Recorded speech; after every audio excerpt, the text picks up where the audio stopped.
हा लाले, अगं मला ते ना तेवढं जरा पाणी.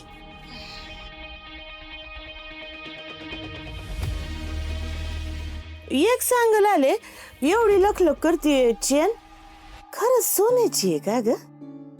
हाय का आता? अगं रंजे, गोपाळ खोटी चेन कशाने आणेल ग? अगं खरीच दिसते की ती चेन. रंजना आत्या, एकदम खरं खरं सोनं आहे. अहो हे तर काहीच नाही. हे तर मला अंगठ्या कानातले सगळं घेत होते. मीच नको म्हटलं.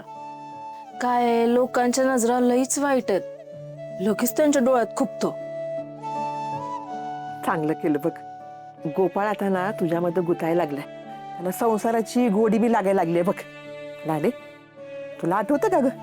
लगीन झालं होतं तेव्हा सारखी रडायचीस की गोपाळ मला येळ देत नाही, सारखं चिडचिड करतो या, माझ्यावर प्रेम करत नाही, असंच सारखं होतं तुझं. अगं तसं नसतं या. नवरा बायकोचा संसार म्हटलं की कसा लोणच्यासारखा असतो या. जसा काळ जाईल ना तसा तो मुरत जातो या बघ. आता बघ समजा कसं चांगलं चाललंय का नाही? हा वय ग फुलत आहे, आता तर म्हणजे लई चांगलं चाललंय नाही का? बघ की चेन काय, शॉपिंग काय, लाडक्या बायकोसाठी लयच पैसे खर्च करणं चाललंय. चांगलंय चांगलंय. पण मला आहे ना बाई, म्हणजे एक गोष्ट कळत नाहीये का गोपाळकडे एवढं पैसे आले कुठून? काय दरोडा बिरोडा घातला का काय? वैगोला आले म्हणजे एकटाच गेला होता तो का तू बी होती संग?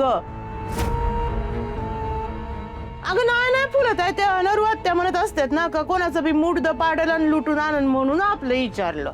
बास, लय बोललात.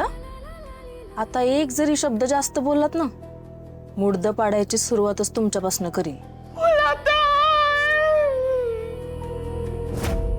लाले, अगं काय चाललंय तुझं?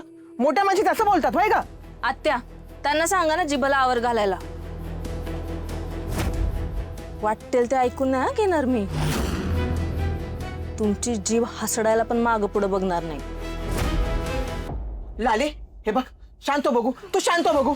आणि रंजे, तुला बी कळत नाही होय का एवढा टोकाचा शब्द बोलतीस ते? आणि तुला काय वाटलं माझं लोकांन सून काय दरोडेखोर आहे ती? अगं जरा बोलताना नीट विचार करून बोलत जा की. अगं फुलत आहे म्हणजे आता घसरली माझी जीभ बोलताना म्हणून काय एवढं बोलायचंय वय ना? मला तर ना बळा आता लय भ्याच वाटायला लागलंय. हिच्या चेहऱ्याकडे बघून तर असं वाटतंय ना खरंच कोणाचं तरी मुडद पाडली.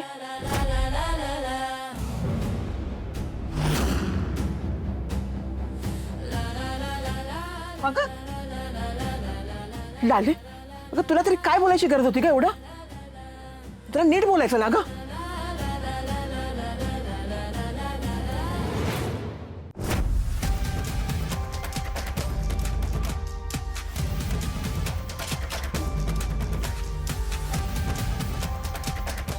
हे लिक्विड कुठनं कळत आहे?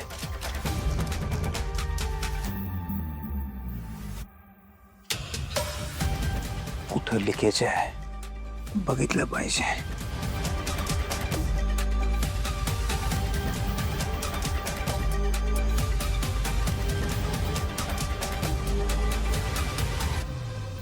इथे अजून कुठे नाही ना?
अजून कसे आले नाही ते? एवढा वेळ दुकानात काय करत असतील?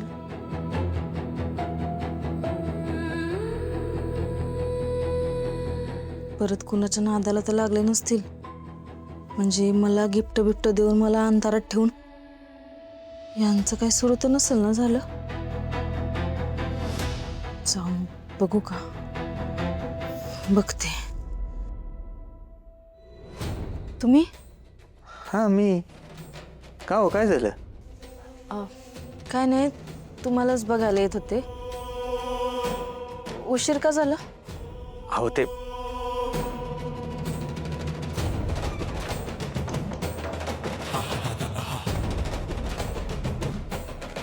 अहो ते दुकानामध्ये आर्या मॅडमची डेड बॉडी त्या टँकमध्ये ज्या लिक्विडमध्ये ठेवली का नाही, त्या टँकमध्ये ते लिक्विड असं खाली पडत होतं. नशीब माझ्या लवकर लक्षात आलं.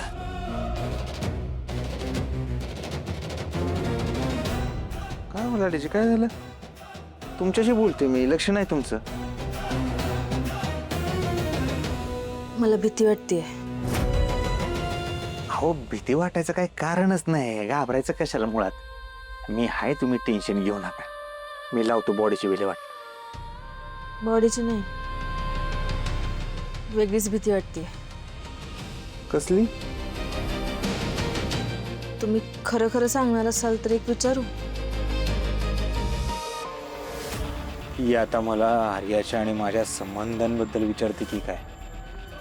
हिला आर्याच्या प्रेग्नन्सी बद्दल कळलं की काय?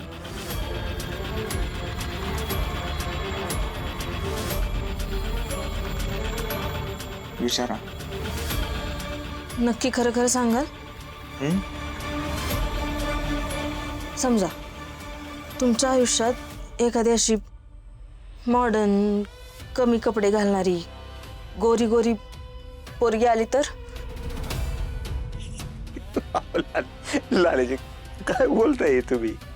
हसू नका, उत्तर द्या. अशी एखादी पोरगी मॉडर्न, म्हणजे अशी कमी कपडे घालणारी, जीन्स टॉप, स्कर्ट, ते स्लीवलेस, बॅकलेस, असं काय बाय घालणारी पोरगी आली तर? माझ्या आयुष्यात कोण कशाला येईल? आणि असं पण मला साध्याच मुली आवडतात. मुली? मुलगी तुमच्यासारखीच. माझ्यासारखी म्हणजे मी नाही. ओ ऐका लालेजी, असं बघू नका माझ्याकडं. अहो म्हणजे मला तुमच्यासारखं आता चांगल्या चांगल्या शब्दामध्ये नाही म्हणता येत. मला तुम्हीच आवडता लालेजी. तुमच्याशिवाय माझ्या आयुष्यात दुसरं कोण आहे का सांगा बरं? तेच चांगलं आहे. मी असताना तुमच्या आसपास पण कोणी आली ना तरी जीव घे ना मी तिचा. घ्या, बिनधास्त घ्या, पण मुळात ती वेळच येणार नाही, कारण तुम्ही माझ्या आयुष्यात आहे ना. आता 7 जन्म तुम्ही माझ्या आयुष्यात आहे, त्यामुळे माझ्या आयुष्यात दुसरं कोणीच येणार नाही. मी आलो आवरून.